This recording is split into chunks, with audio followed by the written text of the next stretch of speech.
Is something missing from your life? Are you searching for a place to belong? Do you think something is holding you back from your untapped potential? Well, I might have the answer. And it's Nix? How do you say this? NXIVM.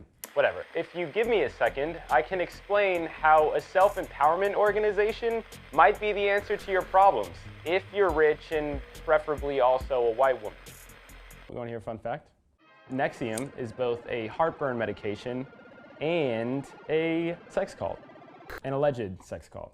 NXIVM is a hard thing to explain. Depending on who you ask, it's either a series of executive success programs, a multi-level marketing program, a sex cult, or as their website puts it, a community guided by humanitarian principles that seek to empower people and answer important questions about what it means to be human. What the fuck does that even mean? Like, what does that actually mean? The founder of NXIVM, Keith Raniere, is about to go on trial for a whole bunch of charges, including sex trafficking and forced labor, and that could put him in prison for the rest of his life. So let's start at the beginning. NXIVM, for some reason, is spelled like a bad SoundCloud rap group, and it was started in 1998 as an executive success program, aka a way to target rich people and separate them from their money. Over the years, NXIVM grew and evolved, transforming itself into more of a members-only self-help organization that could be bought into like a fucked up Equinox. Headquartered in Albany, New York, the organization began opening chapters across the US, Canada, and Mexico, charging upwards of $1,800 a year for membership. They also offered one-on-one sessions with one of Raniere's disciples called EMs, or Explorations of Meaning. These were sessions where you would basically tell the highest ranking members of the organization your deepest, darkest secrets that you believed were negatively impacting your life so you could work through them and re-examine your beliefs. Replacing data with data is what they called it. And you might be asking, why does any of this matter? It's just rich idiots being duped out of their own money. Well, NXIVM became national news when it was revealed within this intricate pyramid scheme adjacent New Agey bullshit club, there was a secret sorority called DOS. DOS was named after a loose translation for a Latin phrase meaning lord or master over slave women. Prosecutors say it was a system of sex slavery where the highest ranking women of NXIVM recruited other rich, attractive female members to become Keith's sex slaves. This was all accomplished through a system of blackmail, physical coercion, and manipulation. And in order to be initiated into DOS, the women were branded with Raniere's initials and had to provide collateral, which wound up just being nude photos and/or embarrassing personal information that would hurt their reputation if it was released to the public. And after the New York Times broke the story of this mysterious sex cult within an already shady organization, a federal investigation resulted in the arrest of several top-ranking members. Allison Mack. She was an actress that I had never heard of prior to this explainer video that was apparently in the show Smallville. She was one of the highest-ranking members of NXIVM and DOS. Allison is facing up to 20 years in prison after pleading guilty to charges including sex trafficking, forced labor, and racketeering. Nancy Salzman, former psychiatric nurse who co-founded NXIVM and served as its president, pled guilty to racketeering charges after the feds found $500,000 in cash stashed in her house in Albany. Lauren Salzman, Nancy's daughter, who served on NXIVM's board for several years where she oversaw DOS branding ceremonies. She pleaded guilty to conspiracy charges in March, where she confessed that she had knowingly and intentionally harbored an unnamed woman in a locked room for almost 2 years. Claire Bronfman, the heiress to the Seagram Liquor Company, also served on NXIVM's executive board, where she allegedly gave the company access to her family's wealth. Claire is currently out on a $100 million bond and has pled not guilty to racketeering and racketeering conspiracy charges. She has, however, pled guilty to harboring an illegal migrant for financial gain and identity theft charges. Kathy Russell, NXIVM's bookkeeper for over a decade, was charged with racketeering charges as well as smuggling illegal migrants into the US. She's currently out on bail, and after being questioned in front of a New York grand jury, she pled the fifth over 80 times, eventually pleading guilty to visa fraud. And lastly, we have Keith Raniere. who was arrested in Mexico in March of 2018, where he had been for over a year after the FBI began their investigation of NXIVM. Your man Keith is being charged with racketeering conspiracy, sex trafficking, wire fraud conspiracy, forced labor conspiracy, and conspiracy to commit identity theft. Good fucking God. That's so much crime. He's due to appear for his first day in court since the arrest later this month, where Vice will be covering the case. And if you thought all of this meant that NXIVM has been shut down, the organization is technically still running, but they've suspended all enrollment, curriculum, and events until further notice. In a message posted to its members online, they look forward to resuming their efforts when these allegations are resolved. So, maybe don't get into conversations with wealthy, unassuming white women at farmers markets when they invite you to a retreat upstate. Yo. Back in this bitch for another episode of Go Deep. Another episode actually is Go Deep 186. So we're back in this bitch with Go Deep 186. Yes, that did rhyme because I am the man of my time. Why am I the man of my time? I don't know. God just wanted me to shine. Really, what did God say? He said, Peely, stand at the front of this line. Walk down the hallway. Keep on finding things that rhyme with line.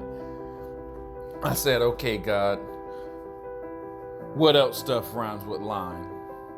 He said, I don't know, bitch, but this is your time. Did y'all like that? Did y'all like that? A freestyle poem right on the spot. I don't know, dog. I don't know. I really don't think I get enough credit for it. No, I'm just tripping. So, I don't even know what we're talking about, but I know this is Go Deep 186, and I know Will is on the show, and I know I need to hurry up and get to that interview. So, there's gonna be some music that plays, and then you're gonna like the music, and then you're gonna hear me and Will talk. Right after me and Will talk, the show goes off, so you can just go home and go back to your normal life. And that's it. Yeah, bitch. Mommy, doubly chopping it up again.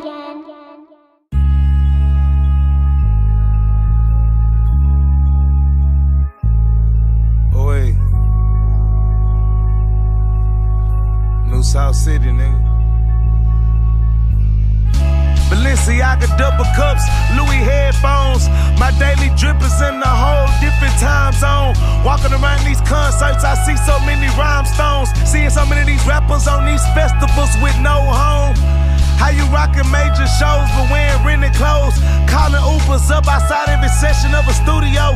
Get that new advance, you shining bright like a new movie role. But once you don't recoup and quarters pass, your career on hold. And that was what you didn't read in bold. But you didn't know, cause you was ready to sell your soul. Pack your bags and hit the road. Smoke some weed, fuck some hoes. Get lost in your image, now you sniffing coke, pierce your nose. Funny thing is, that wasn't how it's supposed to go.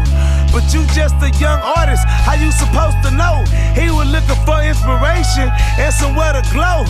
Not knowing that the music business really dark is cold.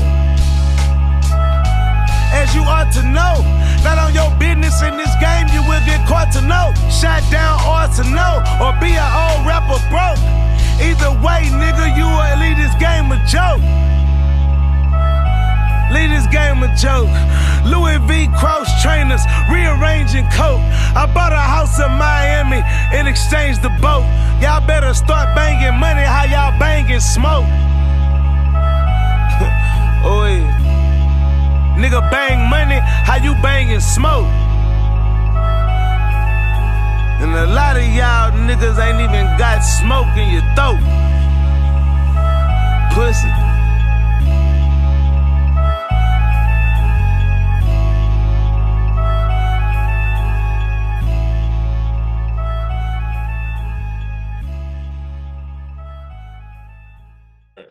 All right. Back in this bitch. Go Deep 186. I got Will, the actor Rowlands, in this bitch today. Another interview. You know, I try to get him in.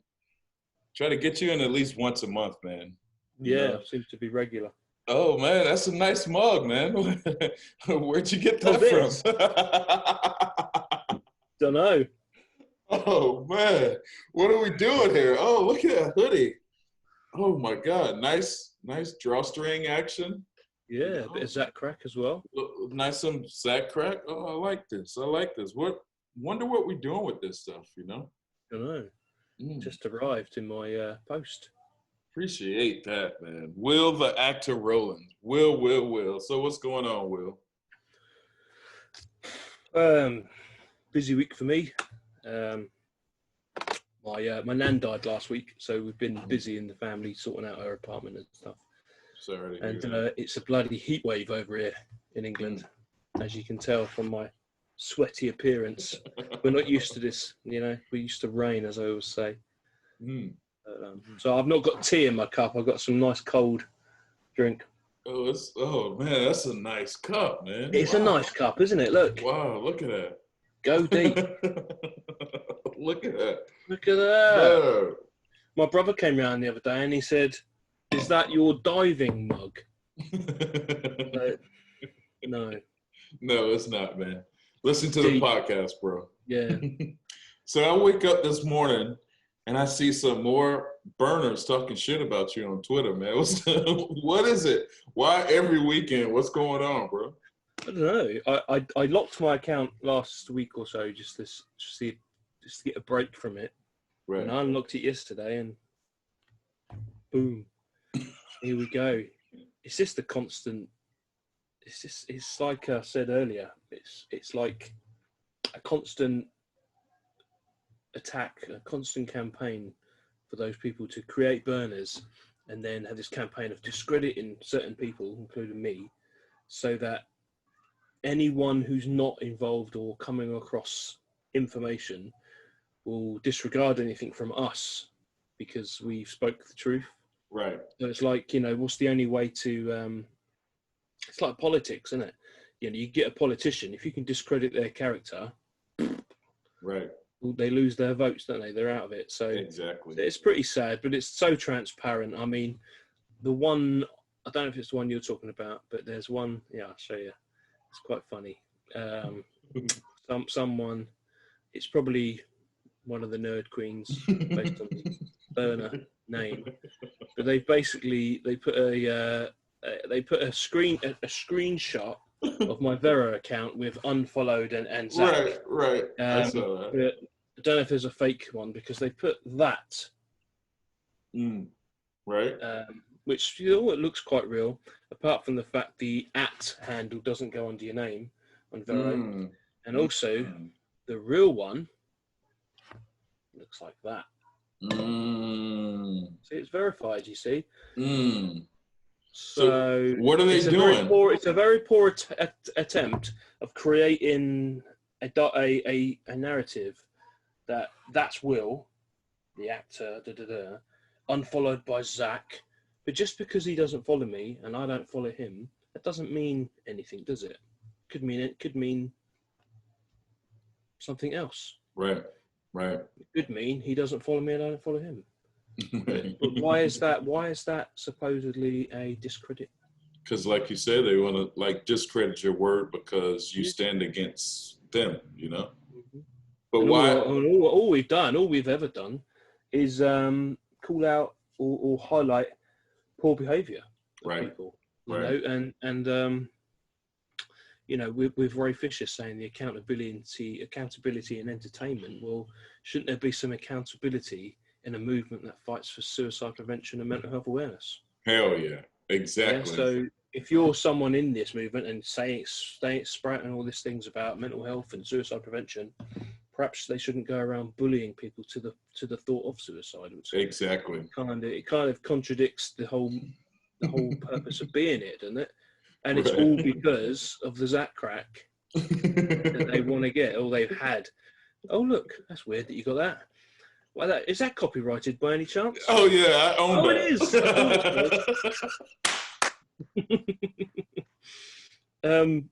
it was. It's really sad, isn't it? I mean, the funny thing is, I said to one of the guys who was, a few people have commented like saying, "Oh, that don't look right," and I mean, it's clearly fake.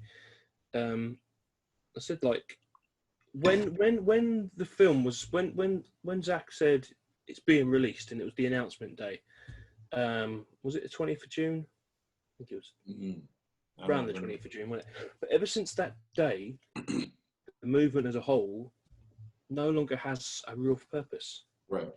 Does it? Right. Release the Snyder Cut movement Right. has achieved the goal. Right. The only thing we are being around still is to just stay around till it's actually is out. Right. So there's no turning back. So Right. a lot of these people who have tried to claim clout, tried to claim like, oh, I've done this, I've done that. These people appeared, didn't they, suddenly? Right. After the announcement. And I was like, exactly. I don't remember you being part of any planning. Right. I don't remember you being anything. Some names I'm thinking, who's that? Right. Right. Definitely. Like there's that troll, Craig. Right. Some guy in England. Right. Never heard of him. Right. Never heard of him. Right. Right up till after the announcement. I don't recall his name on a donation for the GoFundMe page, because when you get the donations, if you run it, you get to see the names. If it's anonymous to the public, I get to see the name. Mm-hmm.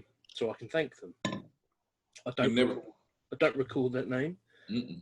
So not that it's a problem. You don't have to donate. Mm-hmm. But the point being, I know you and I both know who was in the chat rooms, who was organising the event. Right. Yeah, and even those in TPZ, I don't recall hardly any of them at any point being actually involved. Right. Right. That's what makes it look weird like that. That's what. Yeah, and then you get these people, and you think like, it's clear Mick was reporting back to Zach or messaging Zach saying, "I've arranged this, I've arranged that." Mm-hmm. So I think he's got a bit of Zach crack where he, oh, thank you. Mm-hmm. But there's only so many times Zach needs to say thank you, or he doesn't need to say thank you. There's only so many times he's gonna say thank you, isn't it? Mm-hmm. So ever since the announcement, job done, mission accomplished. Right. And he said thank you already in that video he put out. That's it. What more do they want? So their stranglehold over something is becoming redundant. Correct, 100%. They're going to fade into obscurity. So then there was the Justice Con. Don't forget us. We did this to get your name out there. And I noticed on the YouTube main page for it, I didn't subscribe. I just clicked on it and watched. I watched the Zach one, and I watched Sean's. Well, I watched Sean's one late because I missed the live one. Mm-hmm. And I think I watched Ray Fisher. I watched the main people. Ray Porter. I watched Ray Porter. I didn't watch the journalist one. There's a panel, because not all of them are actually journalists. I don't even know what you're talking about. I didn't see none of it. Oh, there was a panel where it's for journalists, and it was Chris Wong, journalist, he's YouTuber. And you had that Shiraz Farouk. I think he's probably technically more like a journalist. And you had Janita. Janita's nice. I like Janita. She is a journalist. In fact, Janita was one of the first people to recognise the clear removal of anyone of non-white from the storyline in Justice League. Remember? I remember we had about a 2-hour phone call. Yo, let me ask you this. All right, you said there was a removal of non-white out of Justice League, right? But do it look like there's like a removal of non-white out of the movement also? No. Depends if you class me as non-white, doesn't it?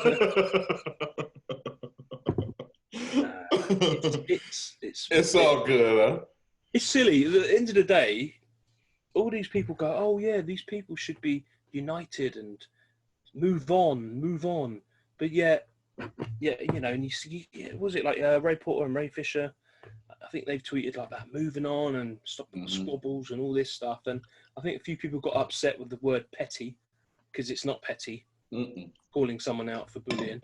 Mm-hmm. That's actually quite serious. But, Right. you know, the trolling and memes and all that stuff, yeah, that's petty. But they never commented and never said anything. And obviously some people got upset. But if you actually look of those who continued it and continued the pettiness, Right. it was all liked and commented by TPZ, Nerd Queens. The very same people who are saying, Right. You know, Play the move victim. on. And there Right. was it did make me laugh. And I watched Sean O'Connell talk about his book.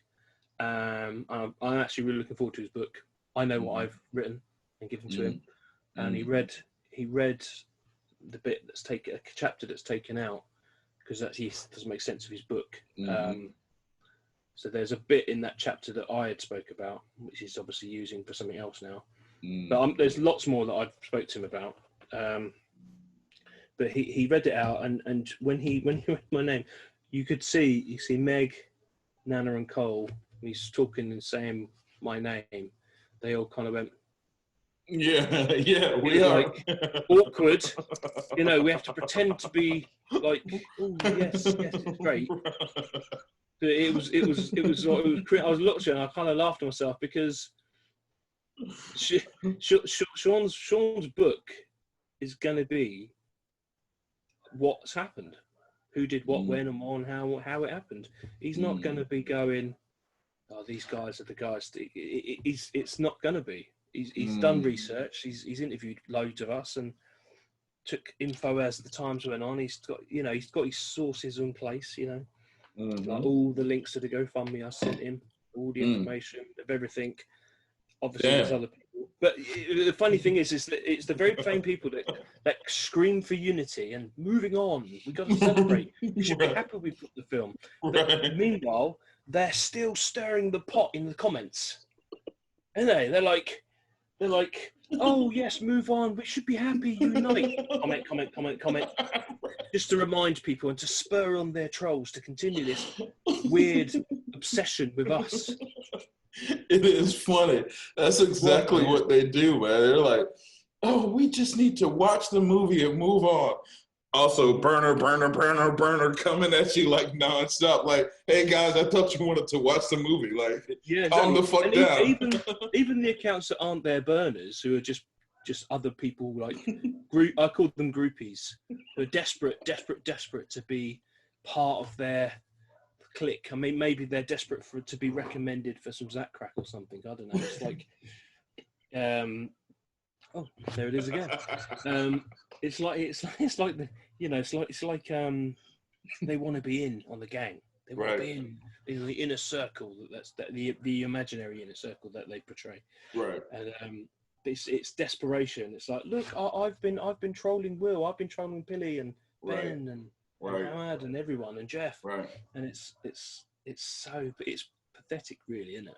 That's how they earn their stripes. If they come and troll us. Yeah, it's absolutely. It's So what am I getting at? Yeah, so they continue it, but they just stir it up. And I've not, obviously I've been busy, but the last few weeks I just stopped. I just took screenshots. Every time someone sends me or someone says, look, this is one of that crew stirring the pot, I'm just screenshot, leave them to it. Right. But I did think it was funny when I posted the image, I didn't create it, by the way. It said Mick D's Zack Snyder's Justice League. I shared that because it was so funny. It really was funny. But I think they think I made it. I didn't make that. I know who did, and it was just hilarious. So I just thought it'd be funny to add it into a tweet. You know. Hold on. What did it say? Say it again. It said, because one of the things, what they've been doing, isn't it? They've been trying their hardest to, what else can we be seen to arrange, and what event? And you remember they are desperate for the film to be called Zack Snyder's Justice League, aren't they? Yeah, almost like it was like their idea. And or if I remember rightly, I think Mick DM'd me at one point around Christmas time saying that Zach wants it to be this, Zach wants it to be that, Right. and he's desperate. He's desperate for it to be shown. But I think now, because there's a chance it might not be. Maybe Zach did want that originally, but maybe Zach's got another idea. Maybe the studio got another idea. Like he said in his podcast with JusticeCon that there's legal issues about it being called Zack Snyder's Justice League, so it could be called something else. Right. Okay. But they, out of the blue yesterday, they created a hashtag event for Zack Snyder's Justice League. Really? We want, tagging like HBO Max and all that in it, saying this is what we want. We want this. Is what based on a slight word Zach said in his interview.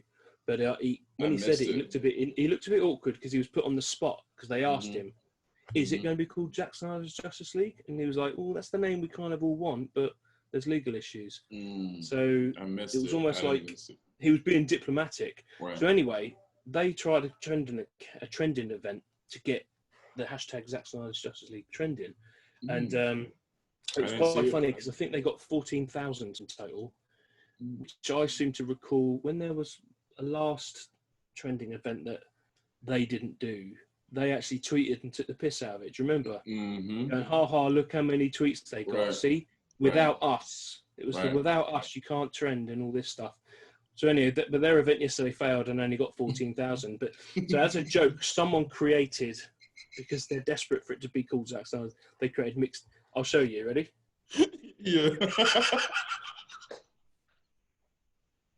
Oh my god! I didn't create that. I just took the screenshot and reposted it. Oh my god! It was hilarious. That is hilarious as fuck. It doesn't matter what it's called, does it? Oh my god! No, but they want to be in it. That's why they're whose trolls it is, because it's like they're so whoever put that associate producer or whatever the hell it is, they want to go home and tell their mom and their girlfriend, hey, I'm a part of this movie. And maybe we are to the point that we help get it out, but getting our names in the credits and all this other shit, their boys is looking for clout, man, and that's what it is.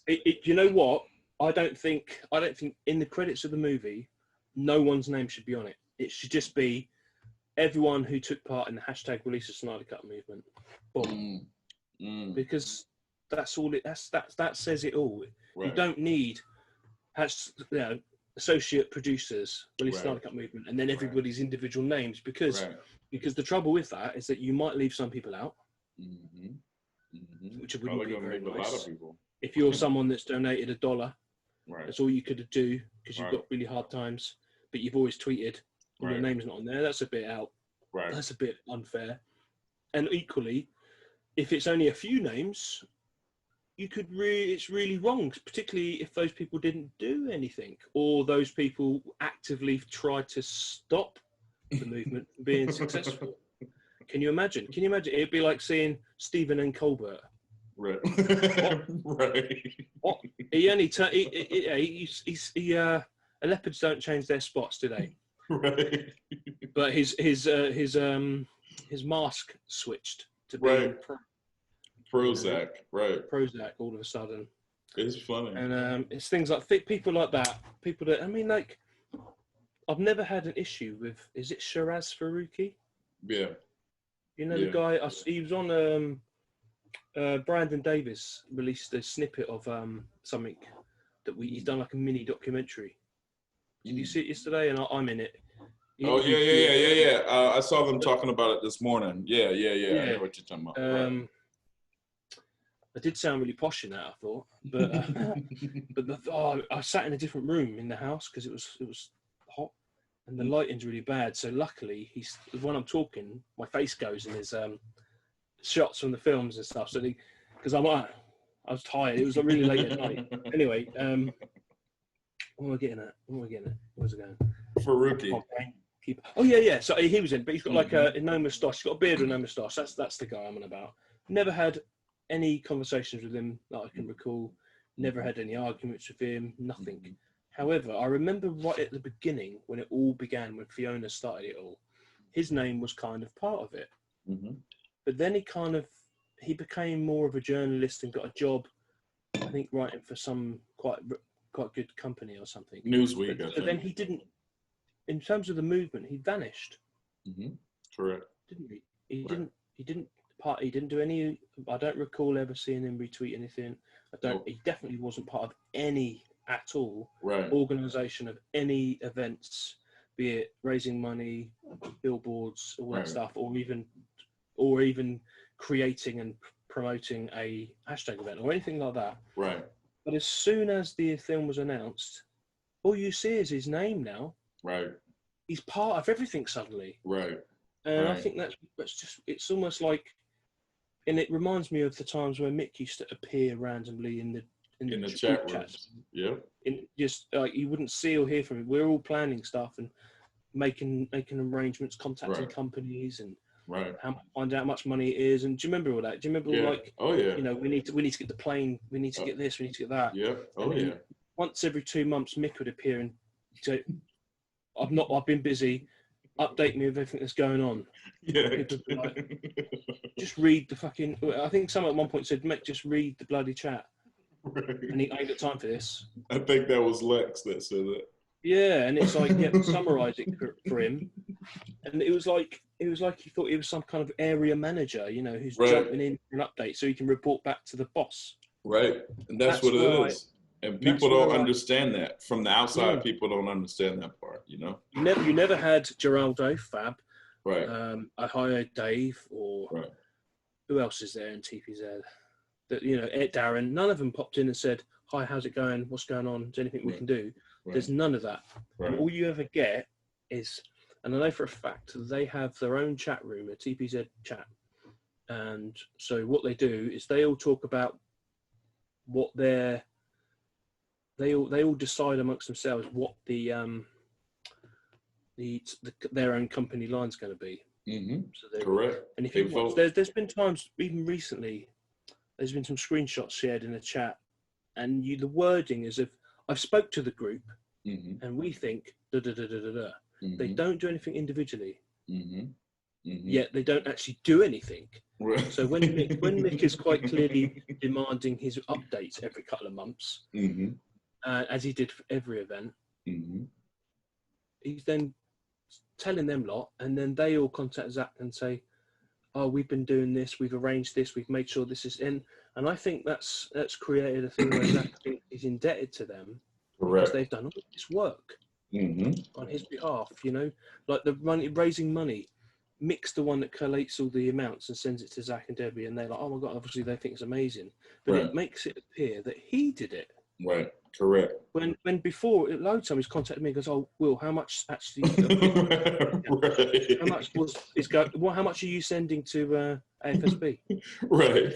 I'm like, at the moment, it's going to be this, and this was the total amount, and then suddenly it's added to his list, and you're like, they do things to make it appear that they've done everything, but the groundwork was done by you, me, Jeff, Ben, Alex, Hamad, loads of people. Loads of people who don't have that connection or don't have that link or haven't reported back saying, "Look what I've done." Right.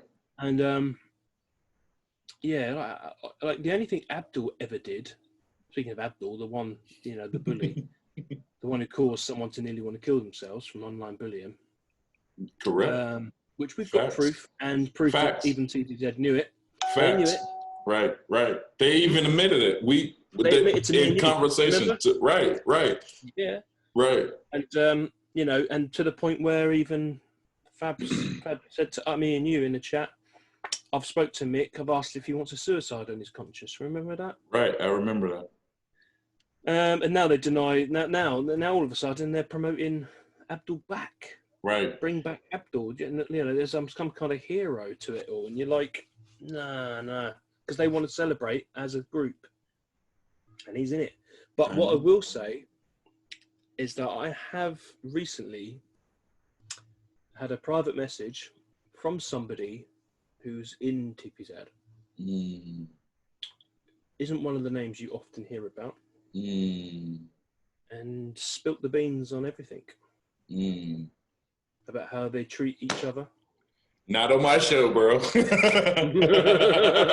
Just saying, but I've kept it quiet. I'm not going to say what they said or who said it. But there is one person who's very, very unhappy about the way they manage things and how they treat other people, even how they treat each other if someone disagrees. It's awful. It's a cult. And people like Nerd Queens have jumped on their bandwagon with them.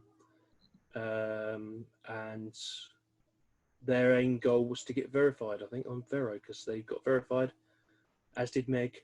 You see, there's little... They soften people up with toe the line, repeat what we say, make it show.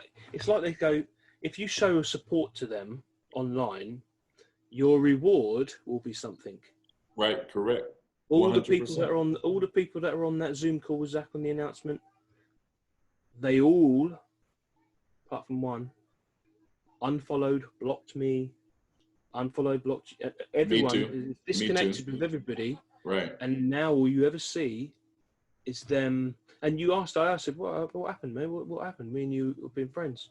Oh, I just don't want any hassle on my timeline. But they continue to right. Then stop hassling us, right? Yeah. But they continue. These people continue to retweet and share the people who got them on that live stream. You see what I'm saying? Right, 100%, 100%. It's like, and then it makes you think, why do people do anything? Why is no one should do anything for credit? Right. Like, you shouldn't have an expectation. There should be no reward. Right.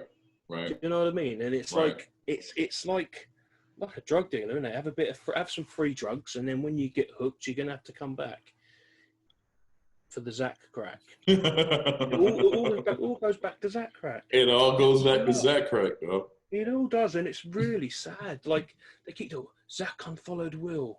Right. Did he? Right. Did he? Right. And look, how would the person that just comes on Twitter, like last month, how do they know your Vero timeline history? You know, exactly. But necessarily, is that even the truth? Did he unfollow me?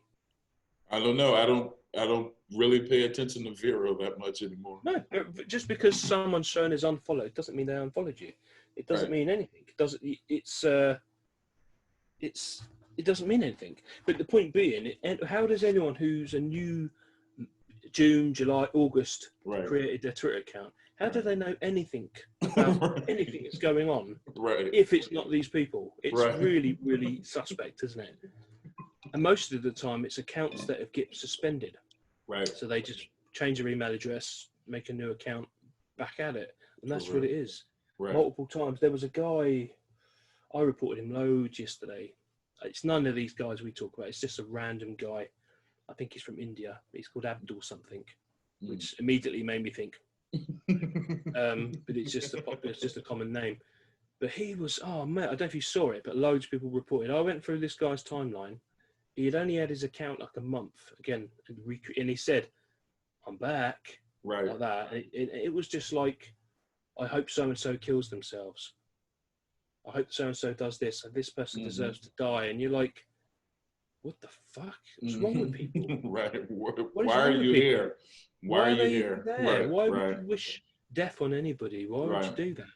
You know? Right. It's just weirdness, mate. So yeah, it's just a weekend thing now. It doesn't bother me anymore. Yeah, it's like a train every weekend. Here we go. We're gonna wake up and we're gonna see somebody talking shit about Will without tagging him. Somebody talking shit about me without tagging me. And then it's gonna somehow end up on our notification list. Like, hey, Will got unfollowed.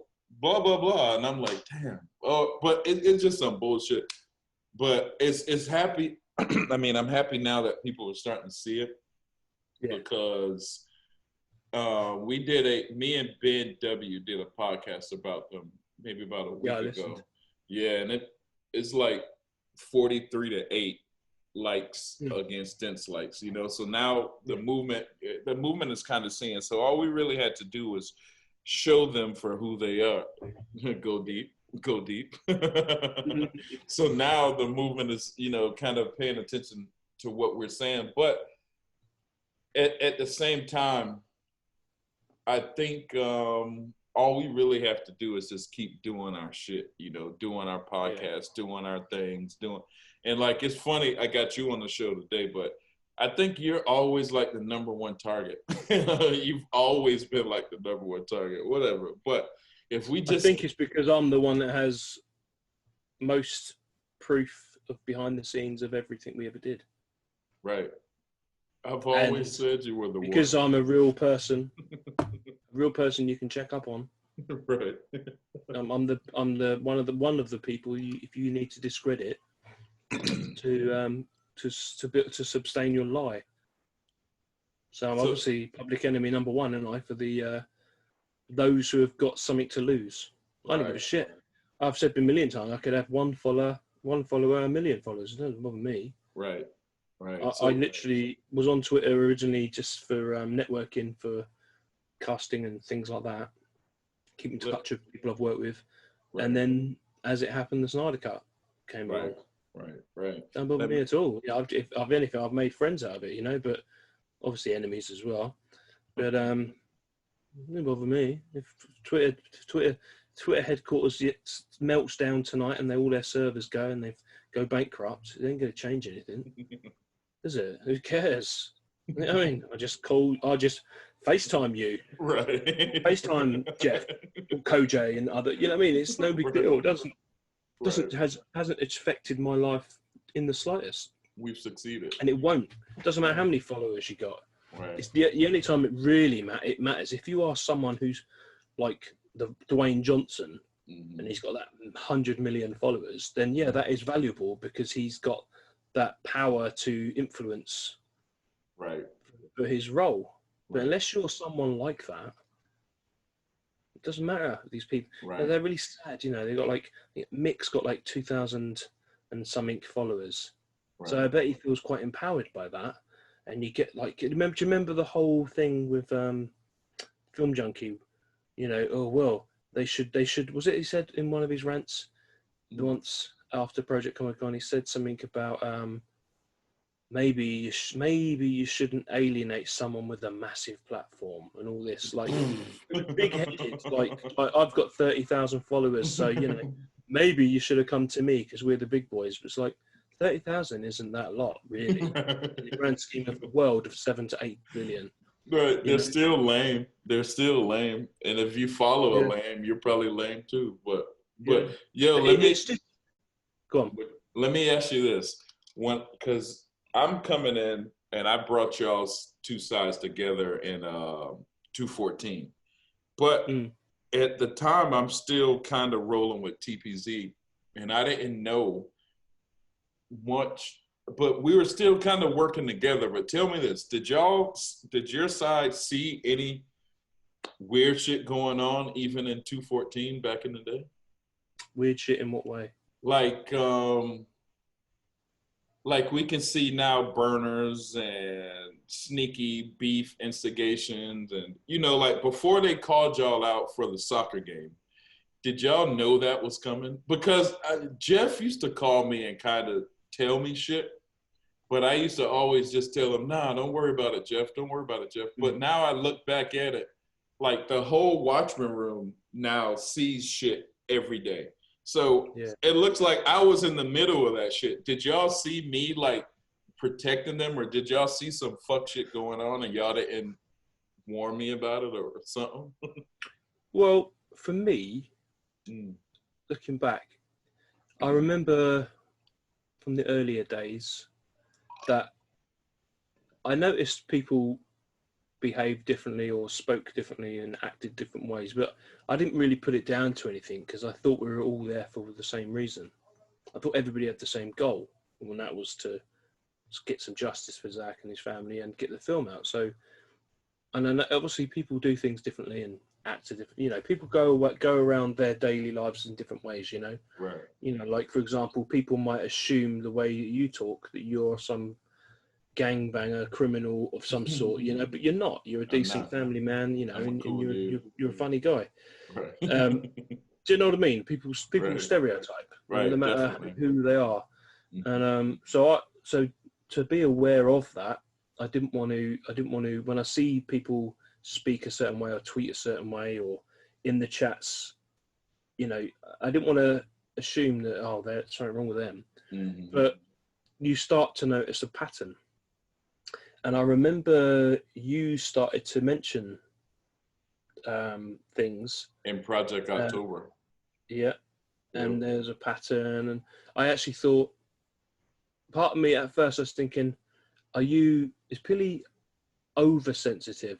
Like, I wasn't sure whether or not I knew you were right, but I thought, are you worrying too much? Maybe it's just how these people come across. Right. Surely, and to be honest with you, I was thinking, surely not. We're all here for the same reason, so surely not. These people surely these people aren't using it to self-promote or gain. Do you know what I mean? And then the more and more it went on, and then things you said, you were starting to speak up, and the more you started saying things was making me think, do you know what? I don't think he's not. You clocked it early, and you got it, whereas I gave it all a bit of extra rope. I was getting it from Jeff. I didn't want to jump in and think. Right. My first instinct. I didn't want to assume. You know. I honestly used to really be passionate about this whole thing, because I really thought we were all doing the same thing for the same reasons. So when when y'all got called out for the soccer game shit in 214, was it all like, aha, now it all makes sense, I knew it was coming, or were you still like, hey, we can fix this? Because even after that, we had the Finaldo shit, and you were trying to fix it, you know. So it was like we were still trying, but it was an obvious rift from that soccer game. So what's your perspective on that? Because you were involved in that. The rift had already occurred way before the soccer game. Sorry, football. What am I saying? You're trying to make me talk wrong. Football. Kick it with your foot. It's a ball. Soccer. It already popped up with the whole 40 Club thing back in June, July that year. Right. And certain people who now are their best friends were royally slagging them off, weren't they, privately, about how they're going to destroy them when the film's released and ruin them and all that stuff. And then, I did pick up. I did suspect who were the admins of the account based on similar, because you could tell when the account would reply in a DM, you can tell it's written by different people at times. And sometimes the wording was exactly the same as someone you speak to words things. So I just played along with it because I didn't really want to know who for definite who was there. You know, it didn't matter. It doesn't matter who is it. Right. So, and based on like things like that Mick would do, coming in demanding, based on just started to notice the pattern of behaviour and how, and I could tell that some people were getting a bit too big for their boots. But I was still thinking, well, we've got to get this film out. And then the November thing. November is when I really, pre the big day in November, that's when I realised something's really off here. Right. And just as I can't remember exactly, I don't know if I was going to say something or I was going to bring it up or mention it, but then suddenly there was this sudden thing where Zach needs us to really trend hard on November 17. So I put all that aside and thought, let's just, because this is it. This could be it. Right. It was a diversion. So then that all happened. And then when by the time the FA Cup thing, now the FA Cup thing, that was so last minute. Like we're talking days notice before we needed to do it.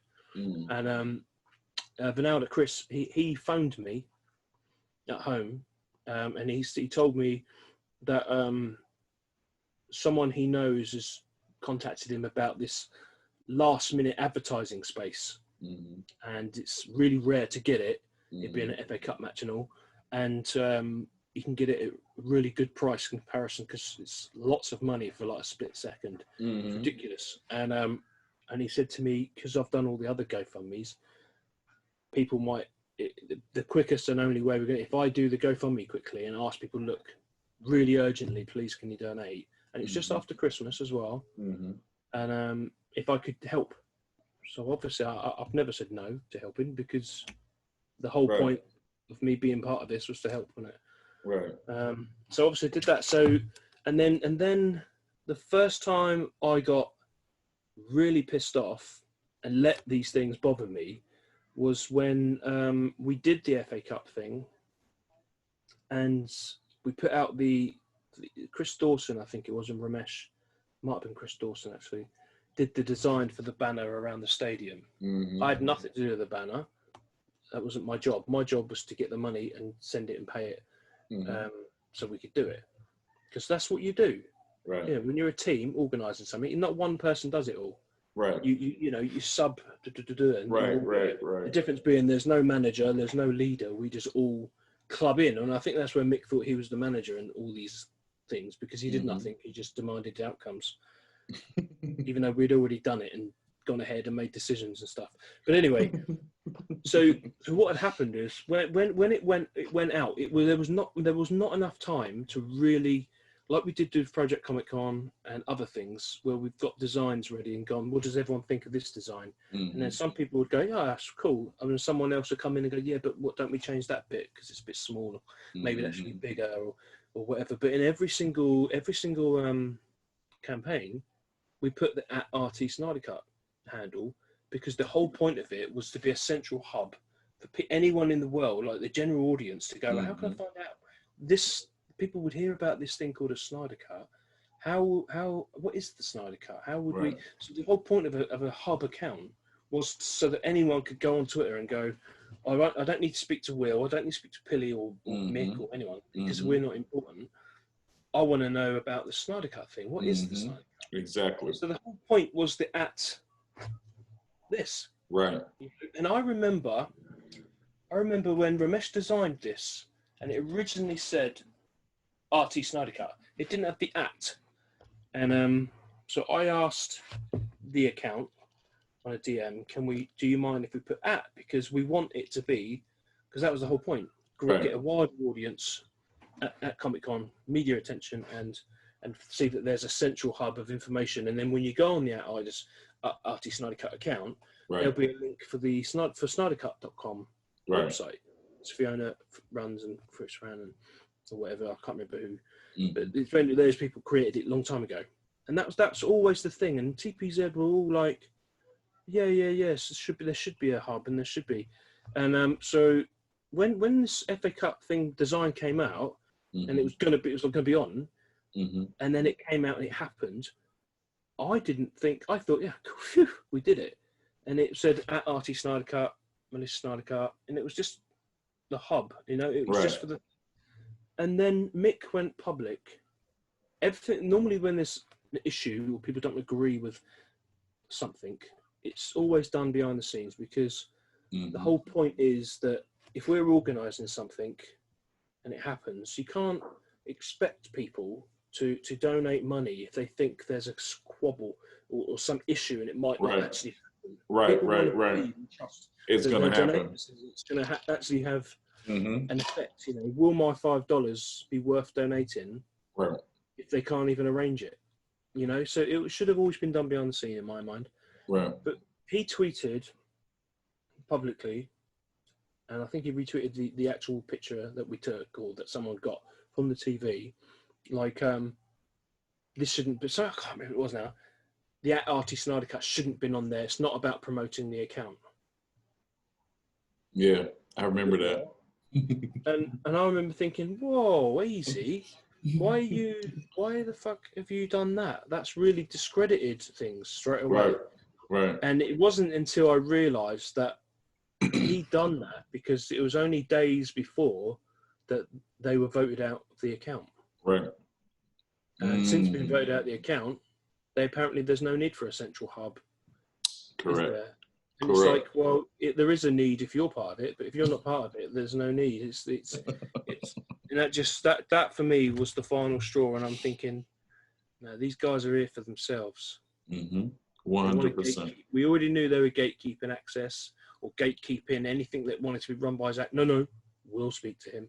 Remember that? Yep. I might message Zach. No, don't message him. Yeah, I'll do it. Okay. How many times did we go? Okay, then you do it. Do you remember? It's like, who cares? You message him then. Fine. And that's when for me it was like, what the fuck is going on? Right. And do you know the best thing about it? Zach, I shared the picture. Zach shared my picture, and he went, "This is epic." That's he was really impressed. That's what pissed him off. The FA Cup. Yeah, that pissed them off too. It was the FA Cup, so it was a global audience, and we actually was the people who did the sponsorship. They actually gave us too much time for what we paid for. And as the luck could have it, there were key points in the game where the key TV camera was looking at the players, and we were behind it the whole time. Wow. It was the best. It was the best thing. Right. So what should have happened is everyone gone fucking awesome, and behind the scenes gone. It was great, but it looked like we were advertising the account. But the only reason they had an issue about the account being advertised is because they were no longer part of that account. And that's when Zach had not recently released his hoodies and that with the Zack Snyder's Justice League. You know, that nice with the logos, right? Merch. So maybe that's Zach's idea for merchandising, or to give it a name, or even Zack Snyder's Justice League to be a way of separating it from Justice League, so people can see it's a different version. And that's when Mick was like, "No, it should have said Zack Snyder's Justice League." Yep. And it twisted it to being, we're not part of the account anymore, so it shouldn't advertise the account. We should now only say Zack Snyder's Justice League. Right. He kept saying, because that's what Zach wanted. That's what Zach wanted. That's what he wanted on there. But yet, when it wasn't that, he said, "Oh, epic." Right. And something we've been working to make that account blow up. We've been working for like 2 years, and all of a sudden now that account ain't shit, and we shouldn't make that account blow up. And all. Do you know what? Ever since they've discredited it, it's continued to grow. Yeah. We had like 21,000 when they were kicked out, and now it's up to nearly 29,000. So it's still growing. You know, because the general person who's interested in the Snyder Cut follow that account to see what the hell's going on. Right. And to get the link, it's the best thing. It's the best idea ever to have a central hub. But what popped up in about February, March? SnyderCut.com. Yeah. Exactly. Another thing. And guess who runs that? They do. And then they went run into 40 Club, who they've despised, and said they're going to destroy their lives and careers once the film comes out because they've actively gone against it. And you know, but now they're together. The difference being they asked for money to run the account. Ooh, I don't even know that. Yeah, and guess who organises the Patreon page for it? Stephen M. Colbert. Oh, I should have known. And he's like, no, they asked me to set it up for them because I've done it before. I'm not getting any money for it. Oh my god! You see, they tried to replicate it whilst discrediting the account. And people always think I'm part of the Snyder Cut account. I am not. I got barely any time to do my own Twitter account. It pisses me off as it is, and I don't think I could hide my true response to things. So who? I speak as I speak, so I don't think I could do it as a secret account. Right. I know I couldn't because I definitely speak. They'll 100% know. It'd be obvious who wrote Yeah, but didn't somebody do a documentary? Yeah, after well, again, do you remember back last year, you, me, and Jeff, Project October, our idea for an actual documentary created by fans, for fans. Yeah. You know, where we would do a hero's journey. Yep. Where we travel from studio Warner Brothers in London to Warner Brothers in California. Yep. And along the way interview certain people in Zach. And the documentary wasn't about the release of Snyder Cut movement. Project October, if you remember, was going to be about Zack and why someone like Zack has gained this following of people that demands this cut. Right. It was about his career and why he's so revered about people, wasn't it? Right. So it was about him solely, not the Snyder Cut. You know, do you remember? And we'd done loads of planning and costings and things. And we'd arranged some interviews with some well-known people. And they said we wasn't. And what did we do? We said, it might come better from, since they brainwashed us to think that only they had the inside scoop with Zach. So we thought, let's involve them. Do you remember? So we involved TPZ. Remember saying, look, do you want to be involved? Do you want to maybe if you're as close as you claim, Right. do you want to put it forward to Zach? Help Do you remember us that? out. And they, Right. do it. Right. So I wrote. Do you remember I wrote up the proposal? The business. Yeah. And rather than sending, they were like, "Oh no, don't send it. Don't post it to him." Do you remember? We'll speak to him. Remember the gatekeeping kicked in, and then it went dead silent for 2 months. Do you remember? They wouldn't reply to us. Yeah. We're like, any news? Any update? Should we post it? Can we post it?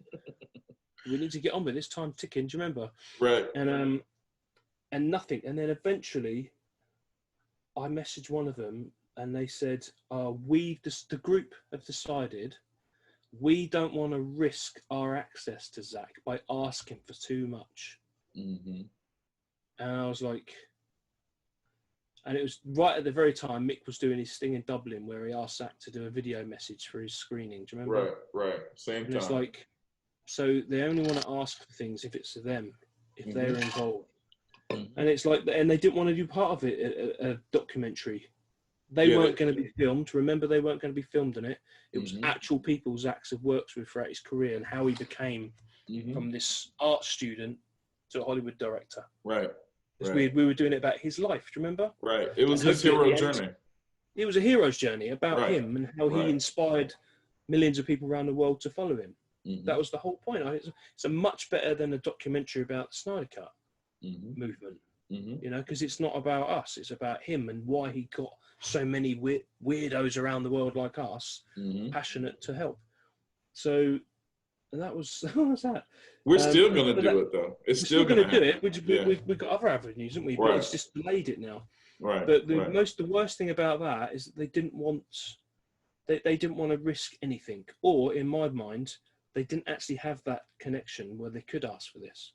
So they didn't want to show their cards and say, actually, we haven't really got that closeness to ask for such a thing. Do you know what I mean? But obviously more so to not come across as asking for too much as well. Were they involved? Were they more interested in themselves than seeing whether an actual documentary about the man himself, which praises only him and focuses only on him, they thought of themselves first. So here for Zach or here for crack? I mean, that's 100%. And that leads to the documentary you're saying. Yes, the Zach crack. They're obsessed with Zach crack. They want to keep it for themselves.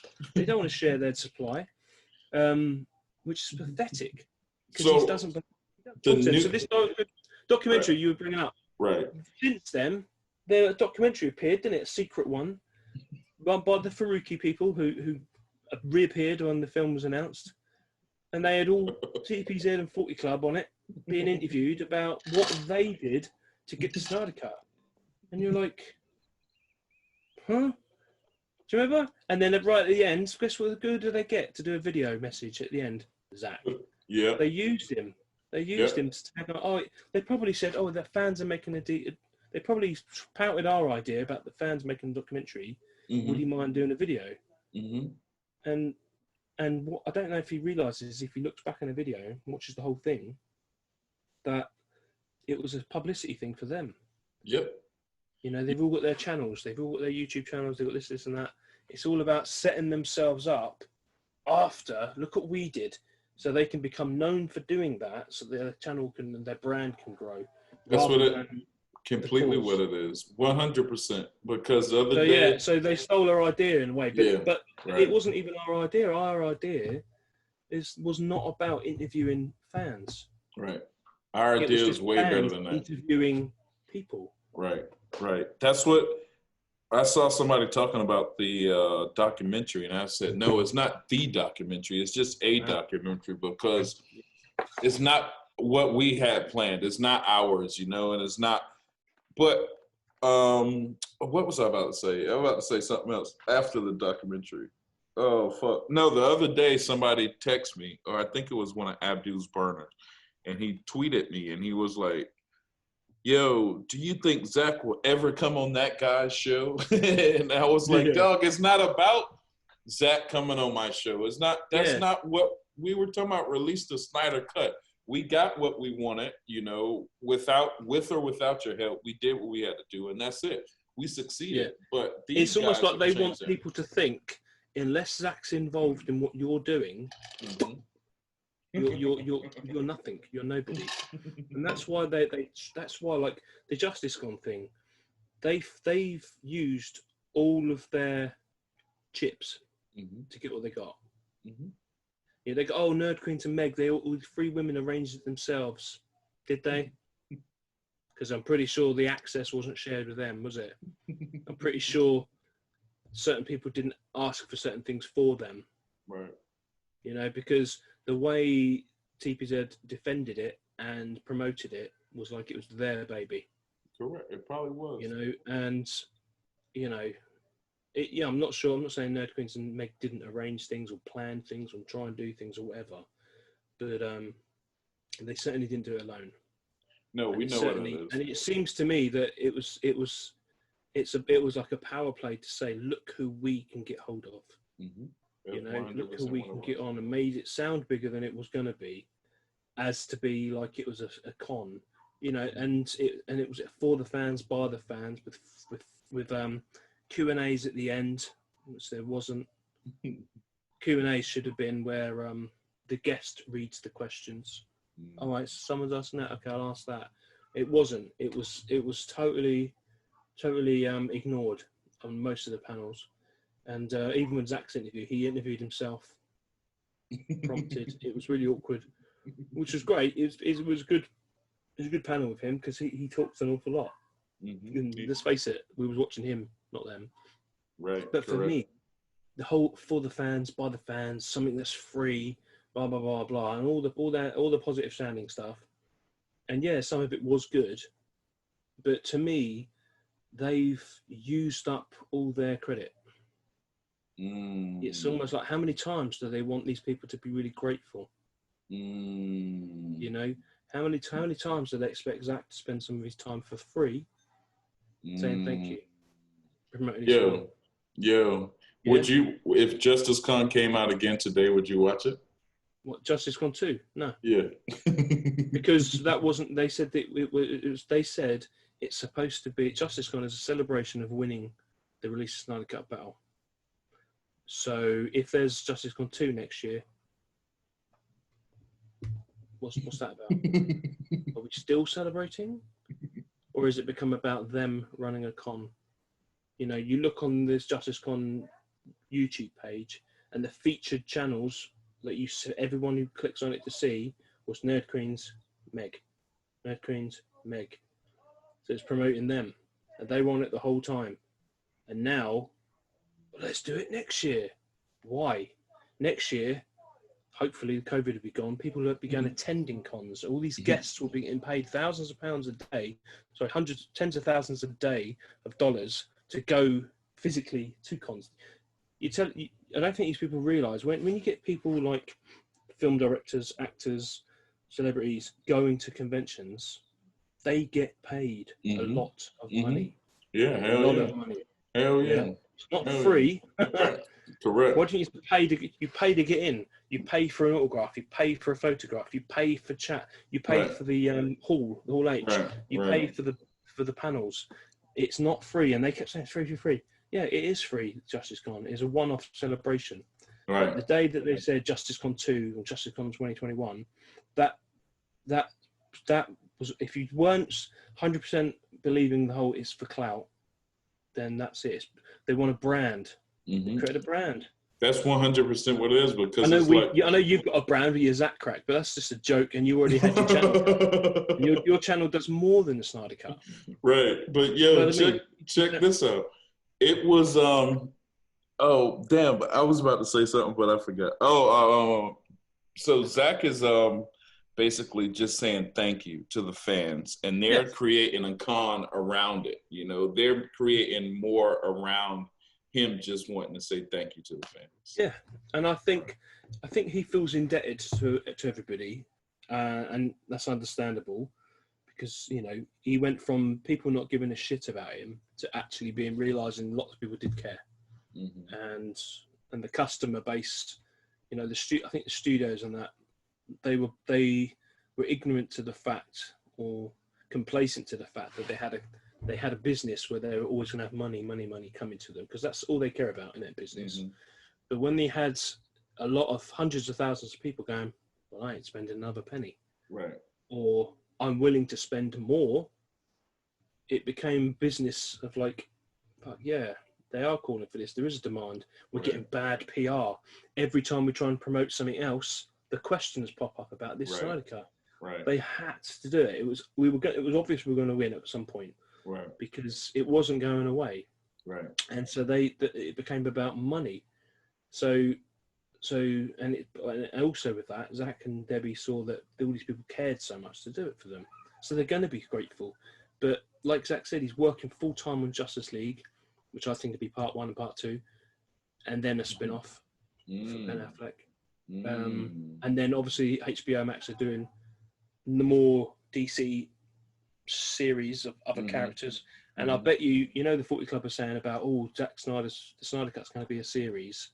I think they've misunderstood or been misinformed. I think Zach's film will be in parts, i.e. like a film length, part 1, part 2, like the original plan, probably part 3, because he's doing his 5 arc. Right. Damn. The mention of a series is probably because they're talking about doing spin-offs of the characters as series, but not necessarily the movie characters, because it's a multiverse, a bit like the CW. Right. I think it's a bit mixed up, so they might think they've got it right at the moment. It's looking that. That's why I think certain people push agendas, like keep repeating something. You repeat something so many times, people start believing it. Right. And then they go, well, it must be true because they keep saying it. Right. And then when it comes out different, they twist it and go, no, I actually said this. It's Correct. silly, Right. But no, when Zach said he's working full time on this, he's got Army of the Dead. He's also got, I think, the Fountainhead. I think he's going to do, unless that was a pretend thing because he's working on the Snyder Cut, or he said about the Fountainhead because it represented his life and career. Right. But he's a film director. Once this is all successful, they're going to want him to do more and more and more and more. Right, correct. Netflix are going to want him to do more and more and more because Army of the Dead will be a success. Right. You know, they ain't going to have time to keep thanking everybody for getting the Snyder Cut released. Thank you again. It's been 5 years since you got it released for us. Thanks. Justice Cut number 5. There will come a time where the move on really needs to happen. You know, they ain't going to have time to feel indebted enough to reply to people like Mick on the DM. There's only so much. I mean, how many times do they want him to say thank you? How many times do they want him to be nice and be courteous and reply? It's branding, like you said, man. You got nothing. Right. None of them have got anything in common. You can have similarities. We can all relate to things, but he lives in Hollywood, well, Pasadena, but he lives in that bubble. His inner circle are people in the industry that he works with, his actual friends. When he's not working, he's socializing with those people.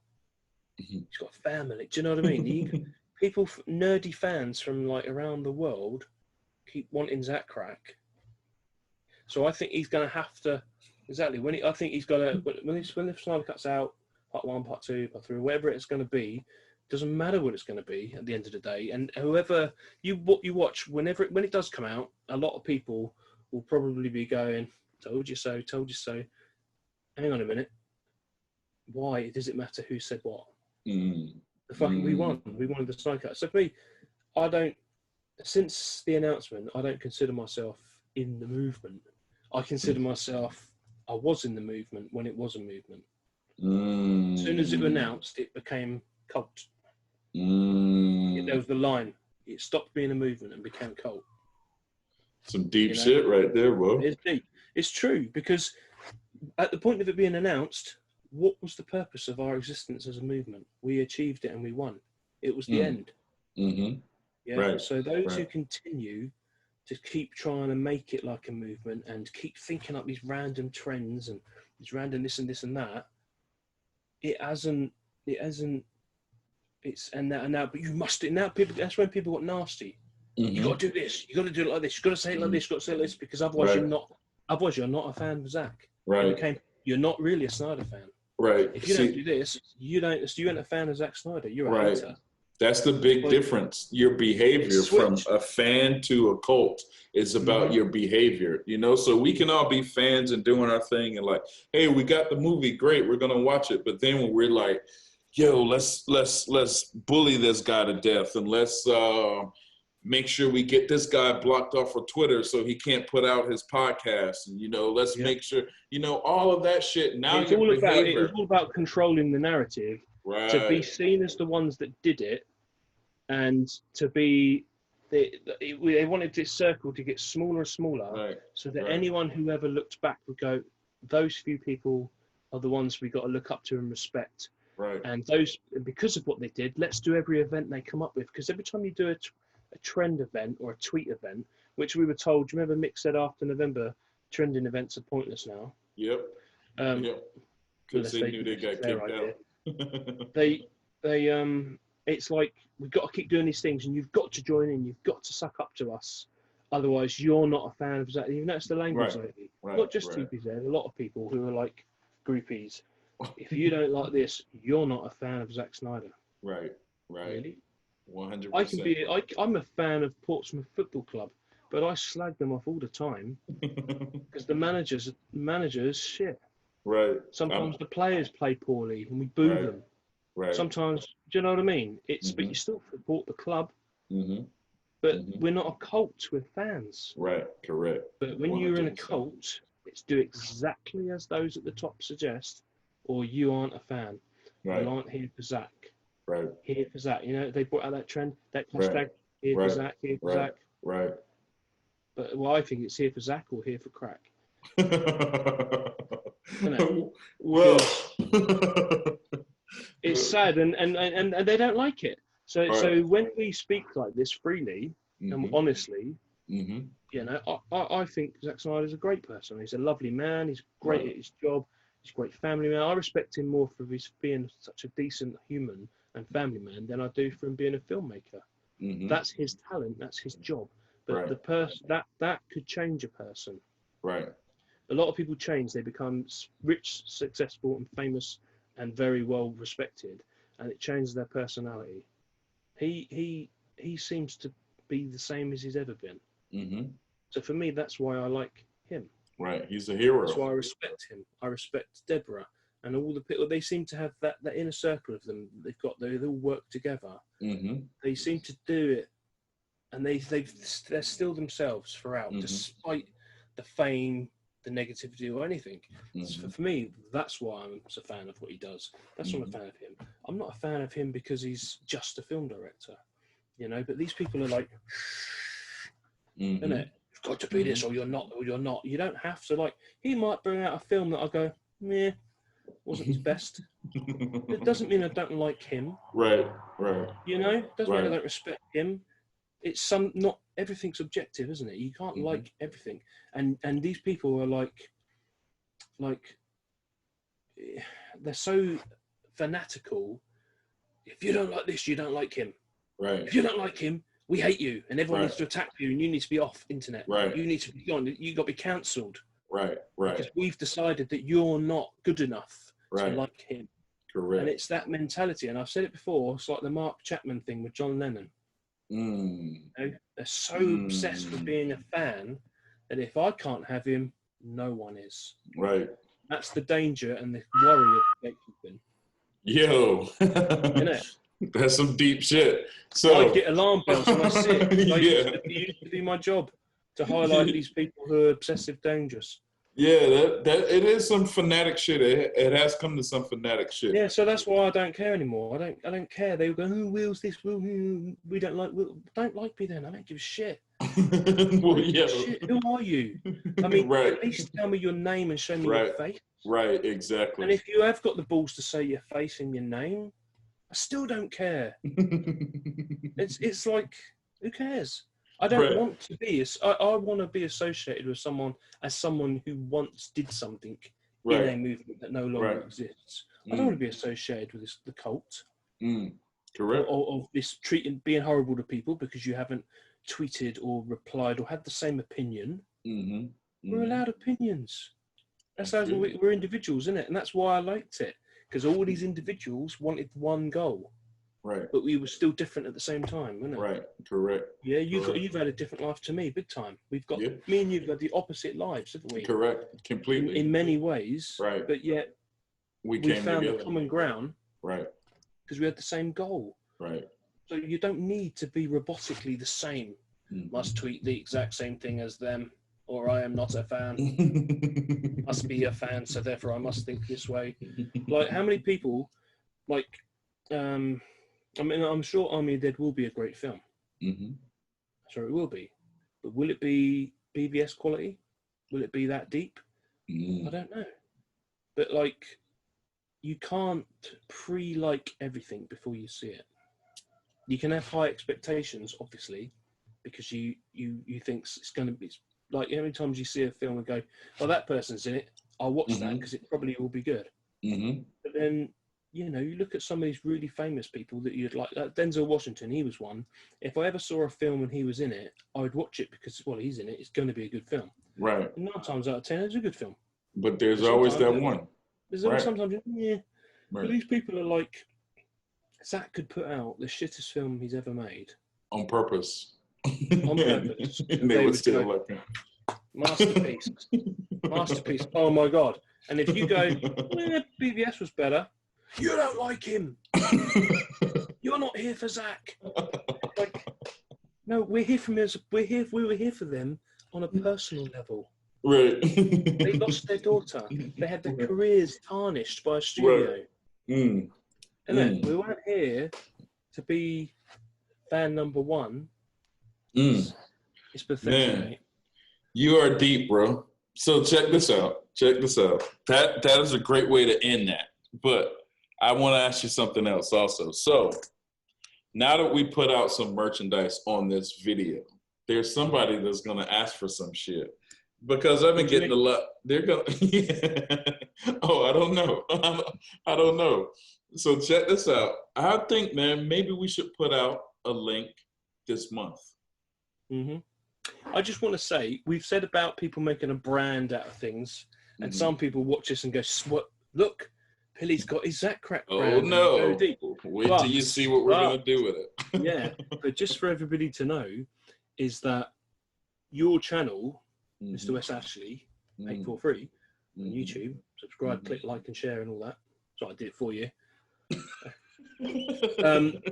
It was out before Snyder Cut. Right. It was there before Snyder Cut. And I would say more than 50% of what you talk about is not Snyder Cut films related. Right. And we've talked about aliens, UFOs, religions, in gangs, and all kind of shit. Lives, and it's still all about being deep, isn't it? So it's the go deep of talking and having opinions. That's why I like your show. That's why I liked it. That's why I started watching it before I really got to know you and stuff. And I appreciate it, man. I appreciate it. And that's why your reputation on it has built. I appreciate it. It's going to continue. But this branding, like you go, this is nothing. This is not Snyder Cut. Right. This is your channel that existed prior. You were doing Go Deep way back before. Right. Correct. And check this out. What people don't know, everything we sell, 25% of it every month is going to a charity that we choose around the world, you know? So it's not like we're not trying to make money for ourselves, you know? And a lot of times people who made these designs, and we're going to come out with more designs, we're going to pay them from charity work. We're going to pick a charity that they choose. We got so much more. This is just a launch pad to some of the shit we want to do. And you know, if y'all fuck with us, Will is involved. He is my treasurer. Will is actually going to cut a check every month to whatever charity we choose. Right now it's AFSP, but if something changes next month, we might give 25% to another charity. You know? But that's what it's about, and nobody's doing it, so we might as well do it. I mean, the thing is, you with your channel, obviously, your channel. It's a podcast about talking. It does having real conversations. You know, I equate your channel is very similar to Joe Rogan. Joe Rogan's a really great show, and I think because people get to come on and speak honest. Right. You know, Thanks, man. Thank you. It's true. I mean, and it's not because I don't know, maybe this one isn't interesting because it's me, but when I listen to your other ones, it's interesting listening to people. You ask good questions and that, and it does often go deep. People are really honest and personal. Right. And in the world, especially men, we don't talk deep, do we? Really, we go, I'm fine. Don't worry about me. Give me a beer. Right. And we just pop it off and we go quiet. And the biggest. I think one of the biggest suicides in the world is men.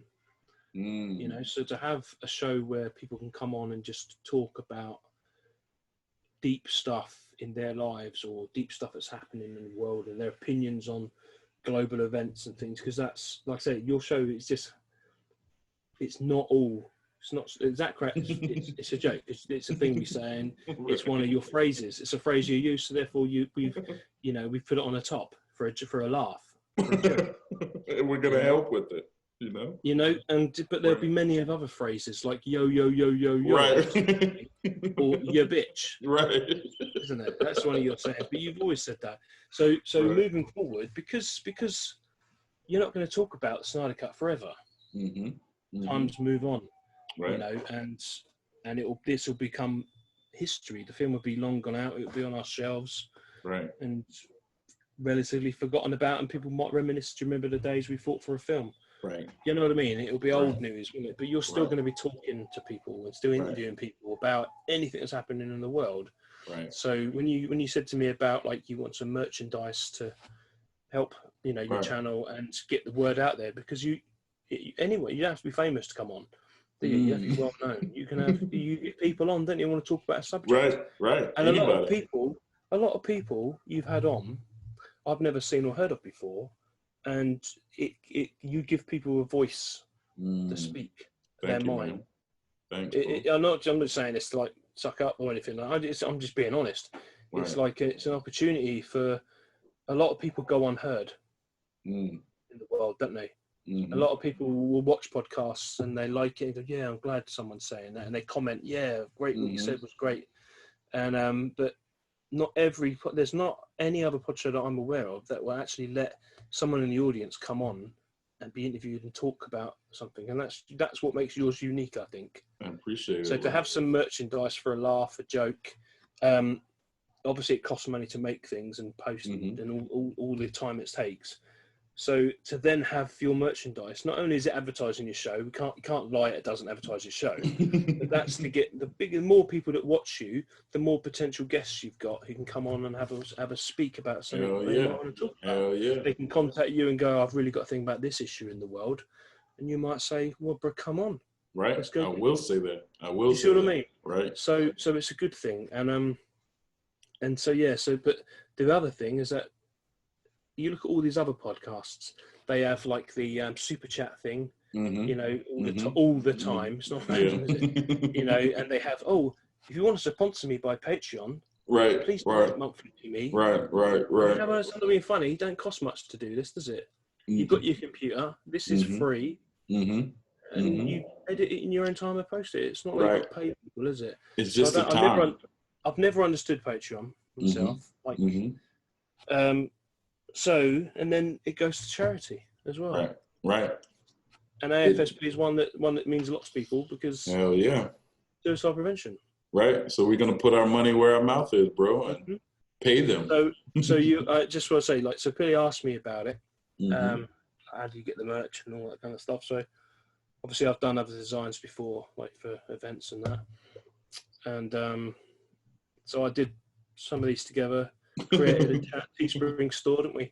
For your merch and that stuff on it. And so I'm just going to manage it for you because you're busy doing the interviews and editing. I can keep an eye on your merch side of it and update it for you when you need. And I'll be making sure every month I'll show Billy the order amounts, and then send you the money, and then I'll send 25% off to the charity, and then each month we can display maybe on your channel. But we did, because it will fluctuate. You might have a month where it's $10, right? Have a month where it's $20. Do you know what I mean? Right. But it's giving something all the time, isn't it? Right. So rather than asking for Patreon money Right. It's actually saying, right, giving. right. Every time you help us, we're going to help somebody else. That's just what it is. Exactly. And it also, each show when you interview someone who is generally just a normal person in the world, and you give them everyday people a voice.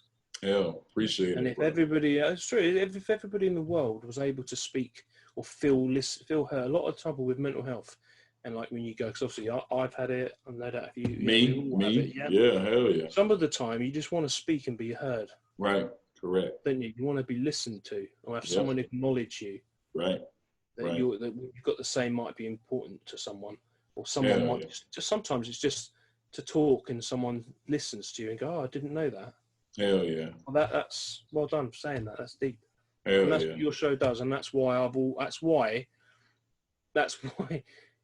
when I first knew of you, saw your shows, heard the things you were saying, saw your shows, kept listening to what you're saying, your show in the chats and that, I realised that actually you are a good, and I've seen obviously your family and stuff and your children, that you're a good person who wants to let people speak, and that's the right type of person you need to be in something like this, where we're actually trying to help people. Thanks, because at the end of the day, we're here for Zach and his family. Right. But what caused their problem? What caused issues with their daughter? You know, was it bullying? She had mental health issues. We all don't know the actual true details, and we don't need to know. But the point being, it's highlighted a subject that we're all related to in the world, and it can happen to all of us. Hell yeah. It highlighted that just because you're a millionaire Hollywood family, you can't have these mental health tragedies within.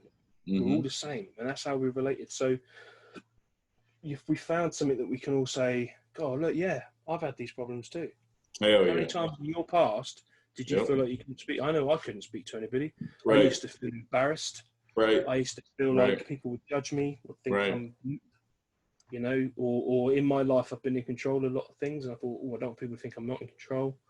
There's loads of things, and it's like an embarrassment, but it's not an embarrassment. It's not embarrassing. Right. So if anything, what's come out of the movement, and then your channel, and it's picked it all up, and it's given people that time. So I think people, you know, your channel is going to grow and grow and grow, and if in doing so, giving back at the same time, we're going to. It's honourable and it's decent, and it just shows. I think I don't have the words going on, but literally anyone watching this or anyone in the world who watches this, it's the only show that I think you can contact and say, I really would love to talk about something, and then you're on.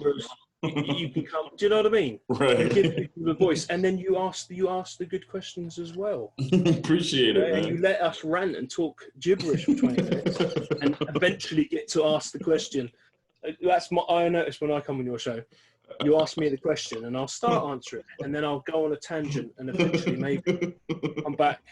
But to be honest with you, sometimes you ask me a question, and I kind of start answering it, and then I remember something else, and then I completely forgot what the question was. And you often bring me back and go, so yeah, what do you think about? And I'm like, oh yeah. So are we gonna put a link out this month? Let's do that. I think we should. Is there an Instagram channel? Yeah, I have an Instagram page. Yeah, but it's still like it says under construction. See, the thing is, it's August right now, so September is gonna start getting cold.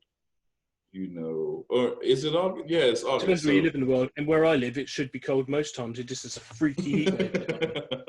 So yes, soon people are gonna want to bundle up. So I think we're gonna try to hit them at the right time. Well, I think the products that you've got already ready to go is a hoodie.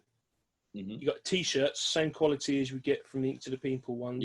Yeah. This one is actually from the company that we use. This isn't an Ink to the People one. This was a prototype that I made before Comic-Con.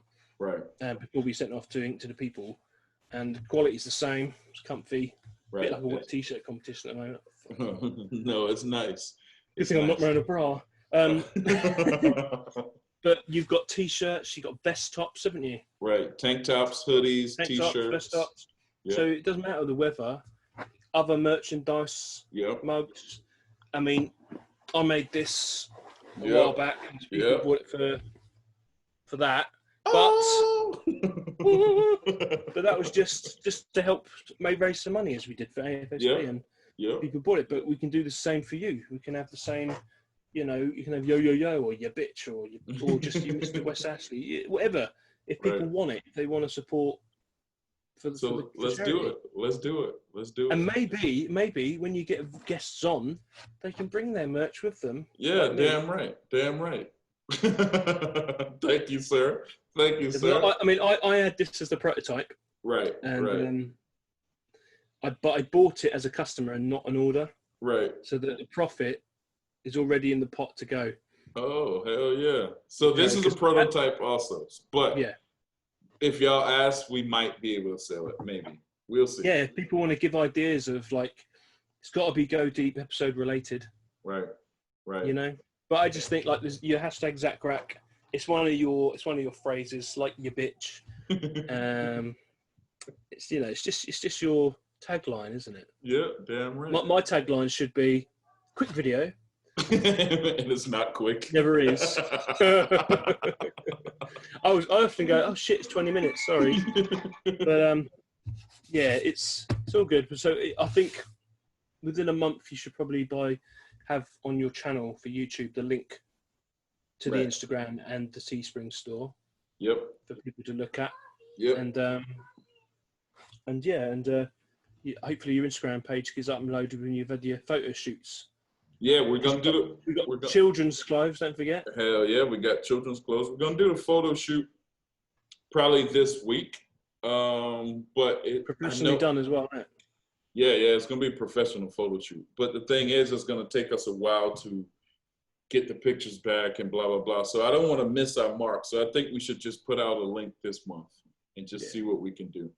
Yeah, be like an update. It'd be continuously updated anyway, won't it? Right. It'd be continuously updated. And obviously, people maybe you could do a monthly poll, maybe of people who can vote on what the next charity should be for whatever. Oh yeah, we are.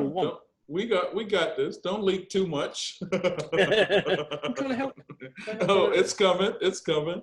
Well, Will, I appreciate it. So the main point being, although it's branding merchandise for your channel, it's actually going to charity. Right. Correct. And that's the good thing, because you know you might have somebody come on your show one day and talk about an issue in their life that others can relate to, and then they ask if that can be the charity for the month. Yep.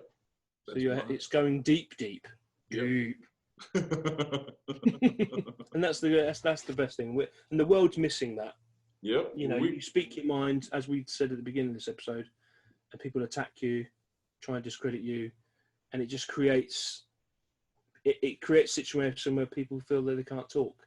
Yep. Or they shouldn't talk, or they shouldn't have an opinion, and that's wrong. That's backward. It should be forward. Yep. You know, you don't have to agree on someone's opinion. Right. But I think you should at least accept that people should have an opinion. Right. 100%. Well, thank you for the show, Will. I'm gonna edit this shit up, and I'm gonna try to have it out tonight. And at some point, we must do a show where we continue our Ancient Aliens. Yeah, we should do another show soon, because I want to ask you about. We need to talk about some things that have happened. Yeah, definitely. We definitely got to talk about Lebanon. Yeah. Oh God. Yeah. It's a whole new episode. I'll get you back on soon, man. Yeah. I take care. Thanks for having me on again. And go deep. Go deep. Damn right. See ya. The deprogrammers were making comparisons with Hitler and Moon. And I said, I don't care if Moon is like Hitler. I've chosen to follow him, and I'll follow him to the end. This was me just before being recruited into the Moonies. Look at that. Stephen Hassan is a counselor, cult expert, and former cult member. We went to talk to him about his experience. My name is Steve Hassan. I'm a licensed mental health counselor, and I am an author of 3 books about cults, the most famous of which is Combating Cult Mind Control. I got interested in this whole subject after my family deprogrammed me from a 2.5-year involvement with the Moon cult in the early 70s. The Moon cult, or Moonies, refers to the Unification Church founded in the 60s by Sun Myung Moon. The group was known for its mass weddings and staunch anti-communist beliefs. The worldview of a member of the Moonies was very us versus them. We are the chosen, we are the elite. We're gonna take over the world. Only Korean will be spoken, all other religions will be abolished. When and why did you join? So I was 19, I was gonna graduate, I was gonna be a poetry writer, but my girlfriend dumped me and I was lonely. 3 women were flirted with me, and I remember asking at one point, are you part of some religious group? And they said, oh no, not at all. And they invited me over for dinner and they're like, hey, we're going away for the weekend, it's gonna be so cool, you need to come. And I was very naive and trusting, and everyone was smiling and sincere and warm, and I was just like not getting that this was a cult, this is how they operate. What was your life like when you were with the group? A lot of recruiting or fundraising or political actionizing. Those were the 3 major roles. They would say you have to look 3 inches into people's eyes like this. Hi there. How are you? Stop.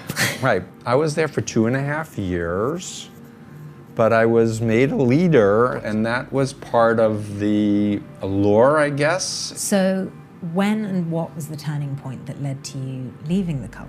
Well, my last job in the cult was as a fundraising captain in Baltimore, and we were selling flowers on street corners. Everyone on my team had to make a minimum of $100 a day. Otherwise, they couldn't sleep at night. I would never ask of my members what I wouldn't do myself. So while I was sleeping 3 to 4 hours a night normally, now I was not sleeping at all. And it lasted 3 days, and I fell asleep at the wheel of a van, woke up as I was driving into the back of a tractor-trailer truck at 80 miles an hour or so. That accident put me away from the group for a few weeks, sleeping, eating, away from the constant indoctrination, which led to me reaching out to my sister, who was the only person who hadn't said I was in a cult and I was brainwashed. So she lured me to her house, basically did tell my parents, who had been wanting to find me to help me. So it was actually the near-fatal accident that saved your life in the end? Yeah. Have you been in contact with anyone since the day you left? So as soon as I woke up, I wanted to get all the people I recruited out, obviously. Naturally, I felt ashamed and embarrassed and guilty. And I've reached out to them all, but nobody wants to talk to me. I think it's too raw. What was it like to reintegrate back into wider society? It took me months to admit I was in a cult and speak out publicly. It took me a year before I could kiss a woman and not have the indoctrination in my head. It was very traumatic. Is there such a thing as a benign cult? Definitely.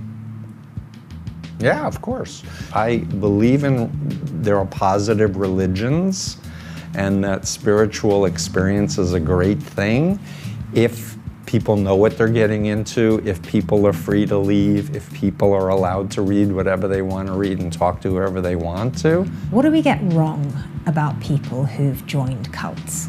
Nobody joins a cult they're deceptively recruited. A citizen of the world looks at someone in a cult and says there's something wrong with them. They're weak, they're stupid, they're this, they're that, instead of going, wow, there was a very systematic mind control regime that was implemented on them, and they just didn't understand what was happening to them, so they got programmed. What techniques do cults use to recruit and influence followers? They use deceptive recruitment, so people don't know what is happening to them. Thought stopping, loaded language, totalist black and white ideology. Those are the universal techniques. As someone who's been in a group that's been called a cult, how do you help people in those same situations?